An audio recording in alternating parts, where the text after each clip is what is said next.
Indian పాలిటీలో మనము part 3 భాగంలో మనం ప్రాథమిక హక్కులను గురించి చర్చించుకుంటున్నాము. ఈ ఫండమెంటల్ రైట్స్లో ఆల్రెడీ 6 హక్కులను గురించి ఇంతకుముందు క్లాసెస్లో మనం చర్చించుకున్నాము. ఆర్టికల్ 32లో ఉన్నటువంటి రాజ్యాంగ పరిహారపు హక్కును గురించి కూడా చర్చించుకున్నాం. ఈరోజు మనం ఆర్టికల్ 33 నుంచి 35 వరకు ఉన్నటువంటి సందర్భాలను ఉన్నటువంటి విషయాలను మనం చర్చించుకుందాం. ఇవి హేతుబద్ధమైనటువంటి పరిమితులను గురించి తెలియజేస్తాయి. ఈ హేతుబద్ధమైనటువంటి పరిమితులు ఏంటంటే ఫండమెంటల్ రైట్స్ అనేటివి ఉన్నాయి. ఈ ఫండమెంటల్ రైట్స్ అనేటివి ఎక్కడెక్కడ అమలు జరుగుతాయి, అలాగే ఎక్కడెక్కడ కొన్ని సందర్భాల్లో ఇవి అమలు కావు అనేటటువంటి విషయాలను గురించి మనం ఇక్కడ చూడొచ్చు. అంటే కొన్ని సందర్భాల్లో నిషేధంగా ఉంటాయి.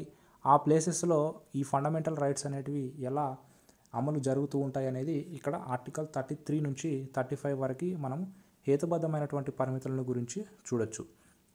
ఇక్కడ ఆర్టికల్ 33లో ఉన్నటువంటి విషయాన్ని నేను చదువుతున్నాను చూడండి. ఆర్టికల్ 33లో ఉన్నటువంటి విషయం ఏంటి అంటే పార్లమెంటు చట్టం ప్రకారం, అంటే ఇక్కడ పార్లమెంటు ఏదైనా ఒక చట్టం చేసి ఆ చట్టం ప్రకారము ఏవైనా హక్కులు కొంతమంది వ్యక్తులకు హక్కులను కల్పిస్తే ఆ హక్కుల ద్వారా వాళ్ళు ప్రజల యొక్క మనోభావాలను దెబ్బతీయకుండా వాళ్ళు ఏ పని అయినా చేయవచ్చని కొంతమంది వ్యక్తులకు లేదా కొన్ని సంస్థలకు పర్మిషన్స్ ఇచ్చినప్పుడు వారిని దృష్టిలో పెట్టుకొని కొన్ని హక్కులైతే ఇవ్వబడ్డాయి. ఆ హక్కులలో మనం చూస్తే ఇక్కడ సాయుధ దళాల సభ్యులు, అంటే ఇండియన్ ఆర్మ్డ్ ఫోర్సెస్ ఏవైతే ఉంటాయో వారికి సంబంధించినటువంటి విషయాలు కానీ, అలాగే పబ్లిక్ ఆర్డర్ నిర్వహణపై అభియోగాలు మోపిన దళాల సభ్యులు ఎవరైతే ఉన్నారో వాళ్ళు కానీ, లేదా ఇంటెలిజెన్స్ బ్యూరో కానీ ఇంటెలిజెన్స్ సభ్యులు ఎవరైతే ఉన్నారో ఇంటెలిజెన్స్ అలాగే కౌంటర్ ఇంటెలిజెన్స్ ప్రయోజనాల కోసం రాష్ట్రం స్థాపించిన ఏదైనా బ్యూరో, ఇతర సంస్థలో పనిచేసే వ్యక్తులు కానీ, అలాగే డీలో మనం చూసుకుంటే ఏలోను సిలోను సూచించబడిన ఏదైనా ఫోర్స్ మరియు బ్యూరో లేదా సంస్థ యొక్క ప్రయోజనాల కోసం ఏర్పాటు చేసిన టెలికమ్యూనికేషన్ వ్యవస్థలలో దానితో సంబంధం ఉన్నటువంటి వ్యక్తి కానీ, ఇవన్నీ ఆర్టికల్ 33లో ఉన్నటువంటి ఈ సంబంధం ఉన్నటువంటి వ్యక్తులు ఎవరైతే ఉన్నారో వారి విధులను సక్రమంగా నిర్వహించడం మరియు వారిలో క్రమశిక్షణను నిర్వహించడం కోసం పరిమితం చేయడం లేదా రద్దు చేయడం. ఇక్కడ ఒక విషయాన్ని మనం గమనించాలి. ఇక్కడ ఒక విషయం ఏంటంటే ఏదైనా ఒక పార్లమెంటు ఒక చట్టాన్ని చేసిందనుకోండి, ఒక చట్టం చేసింది. ఆ చట్టం ప్రకారము కొన్ని ప్లేసెస్లో సాయుధ దళాలు ఉన్నాయనుకోండి, అక్కడికి మనం వెళ్ళడానికి కానీ అక్కడి నుంచి ఇంకా ఇతర వ్యక్తులు రావడానికి కానీ వీల్లేదని చట్టం చేసినప్పుడు అక్కడ ఎవరు కూడా ప్రవేశించడానికి వీల్లేదు. ఇంకొకటి, ఎవరైనా కొంతమంది ఫోర్స్ బ్యూరోలో కానీ లేదంటే ఎక్కడైనా టాస్క్ ఫోర్స్ కానీ లేదంటే ఇండియన్ ఆర్మ్డ్ ఫోర్సెస్లో పనిచేస్తున్నటువంటి వాళ్ళు ఎవరైతే ఉన్నారో వారికి కొన్ని పరిమితులు అనేది ఇవ్వటం జరిగింది. అంటే సాయుధ దళాల వారి యొక్క ప్రాథమిక హక్కులకు విరుద్ధమైనటువంటి చట్టాలు ఏవైతే ఉన్నాయో అవన్నీ కూడా చెల్లనేరవు. సాయుధ దళాల వారి యొక్క ప్రాథమిక హక్కులకు విరుద్ధమైనటువంటి చట్టాలు ఏవి కూడా చెల్లనేరవు అనేది మనకి ఆర్టికల్ 33 ద్వారా తెలుస్తున్నటువంటి విషయం. దీనికోసం పార్లమెంటు చాలా సందర్భాల్లో చట్టాలను చేస్తూ వచ్చింది. ఇప్పటికీ కూడా హేతుబద్ధమైనటువంటి పరిమితుల దృష్ట్యా చట్టాలను కూడా చేస్తూ ఉంది అనేది మనం గుర్తుపెట్టుకోవాలి. ఇక ఈ విషయంలో పార్లమెంట్ జోక్యం చేసుకుంటుంది అనేది ఇక్కడ గుర్తుపెట్టుకోవాలి. అలాగే ఆర్టికల్ 34లో ఉన్నటువంటి విషయం ఏంటి అంటే ఒక సైనిక శాసనం ఏదైనా ఉందనుకోండి, ఈ సైనిక శాసనం ప్రకారము కొన్ని ప్రాంతాలలో మనం చూసుకుంటే కొన్ని ప్రాంతాలలో చూసుకుంటే ప్రాథమిక హక్కులను పరిమితం చేస్తూ పార్లమెంటు చట్టాలను చేస్తుంది. అంటే ఇక్కడ ప్రాథమిక హక్కులు అనేటివి కొన్ని మాత్రమే పరిమితంగా ఉంటాయి, అన్నీ అమలు ఉండవు అనేది చట్టం చేస్తుంది. ఆ చట్టం దృష్ట్యా మనము ఒకటి గమనిస్తే చాలా సందర్భాలలో మీకు 144 సెక్షన్ అనేది వినపడుతూ ఉంటుంది. చాలా సందర్భాల్లో ఇక్కడ ప్రజల యొక్క సంక్షేమం కోసము పార్లమెంటు తీసుకుంటున్నటువంటి నిర్ణయం ద్వారా 144 సెక్షన్ ద్వారా అక్కడ ఎటువంటి ఆపద అనేది ఉండకూడదన్నటువంటి ఉద్దేశంతో మరి 144 సెక్షన్ విధించినప్పుడు నేను సమావేశాలు నిర్వహిస్తానంటే కుదరదు. ఇక్కడ ఏంటంటే నాకు హక్కు ఉంది కదా, ఆర్టికల్ 19 ప్రకారం భావ ప్రకటన స్వేచ్ఛ, ఆర్టికల్ 19(1) ప్రకారం నాకు భావ ప్రకటన స్వేచ్ఛ అనేది ఉంది కదా, నేను సంఘాలను ఏర్పాటు చేసుకునే అవకాశం ఉంది కదా, సమావేశాలను ఏర్పాటు చేసుకునే అవకాశం ఉంది కదా అని ఆర్టికల్ 144 అంటే ఆర్టికల్ 19(1) ద్వారా 144 సెక్షన్ విధించినప్పుడు నేను చేసుకుంటానంటే కుదరదు. ఇక్కడ ప్రాథమిక హక్కులను పరిమితం చేయడం అంటే ప్రజల యొక్క మనోభావాలను ప్రజల యొక్క సంక్షేమం కోసం చేస్తున్నటువంటి చట్టాల దృష్ట్యా మనకి అక్కడ పరిమితి అనేది విధించబడింది. అంటే పార్లమెంటు దానికి తగినట్టుగా చట్టాలను చేసి ఆ చట్టాలను అమలు చేయడానికి అమలు పరచడానికి ప్రయత్నం చేస్తుంది అనేది మన భారత ప్రభుత్వం ద్వారా మనకు తెలుస్తున్నటువంటి విషయం. ఇది ఆర్టికల్ 34లో ఉన్నటువంటి విషయం. నేను చదువుతున్నాను చూడండి. ఒక రాష్ట్రం యొక్క సేవలో ఉన్నటువంటి ఏ వ్యక్తికైనా లేదా ఆర్డర్ యొక్క నిర్వహణ లేదా పునరుద్ధరణకు సంబంధించి అతను చేసిన ఏదైనా చర్యకు సంబంధించి నష్టపరిహారం చెల్లించవచ్చు. అలాగే మార్షల్ లా అమలులో ఉన్న, దీన్నే సైనిక శాసనం అంటాము, మార్షల్ లా అమలులో ఉన్న భారతదేశం యొక్క భూభాగం లేదా ఆమోదించిన ఏదైనా వాక్యాన్ని ధృవీకరించడం లేదా దాన్ని మార్షల్ లా అంటే సైనిక శాసనం ధృవీకరించినటువంటి ప్రాంతం అని కావచ్చు, లేదా శిక్ష విధించడం లేదా జప్తు చేయటం అలాంటి చట్టంలో ఏదైతే ఉందో దాని ప్రకారం యుద్ధ చట్ట ప్రకారం చేసినటువంటి ఏదైనా ఒక చట్టం అని మనం ఇక్కడ గమనించవచ్చు.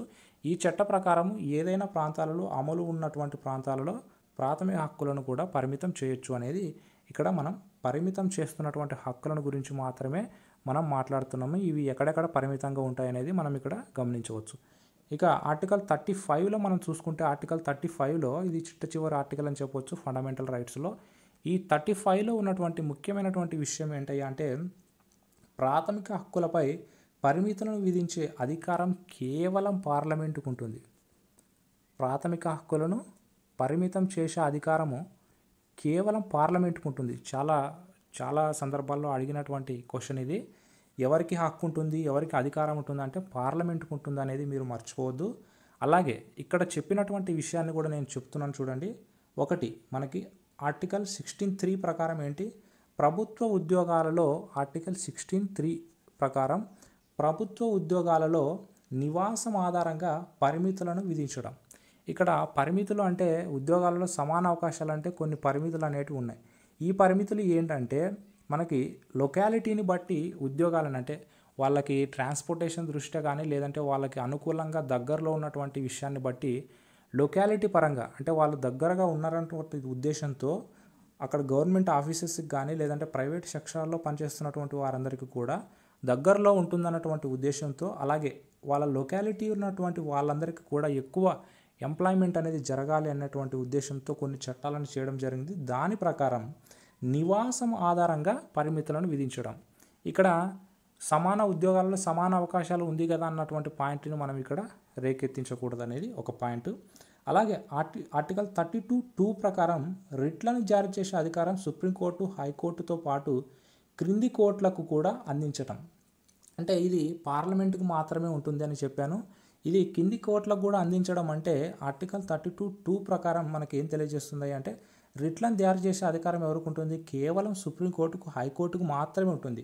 కానీ మిగతా కింది కోర్టులకు కూడా అంటే డిస్ట్రిక్ట్ కోర్ట్స్ కానీ సెషన్స్ కోర్ట్స్ కానీ ఏవైతే ఉన్నాయో వాటికి కూడా అందించడానికి పార్లమెంట్కు అధికారం ఉంటుందనేది ఇక్కడ మనం గమనించవచ్చు. అలాగే ఆర్టికల్ 33 ప్రకారం మనకి సాయుధ దళాల వారి యొక్క ప్రాథమిక హక్కులను పరిమితం చేసే విషయం ఏదైతే ఉందో ఆ విషయాన్ని, అలాగే ఆర్టికల్ 34 ప్రకారం సైనిక శాసనం ఏదైతే ఉందో అంటే మార్షల్ లా అంటాము, సైనిక శాసనం ఉన్నటువంటి ప్రాంతాలు ఏవైతే ఉన్నాయో వాటిని పరిమితం చేస్తూ ఆర్టికల్ 35లో ఏ విషయాల్లో పరిమితంగా ఉండాలి, ఏ విషయాల్లో పార్లమెంట్కి హక్కు ఉంటుంది అనేది ఇక్కడ 35లో మనము హక్కును గురించి మాట్లాడుతున్నాము. అది పార్లమెంట్కి హక్కు ఉంటుంది అనేది ఇక్కడ గమనించవచ్చు. ఈ రాజ్యాంగంలో ఏదైనా ఉన్నప్పటికీ పార్లమెంటుకు మరియు ఒక రాష్ట్ర శాసనసభకు చట్టాలు చేసే అధికారం ఉండదు. అంటే రాష్ట్రంలో ఉన్నటువంటి రాష్ట్రానికి ఉండదు, పార్లమెంటుకు మాత్రమే ఉంటుంది.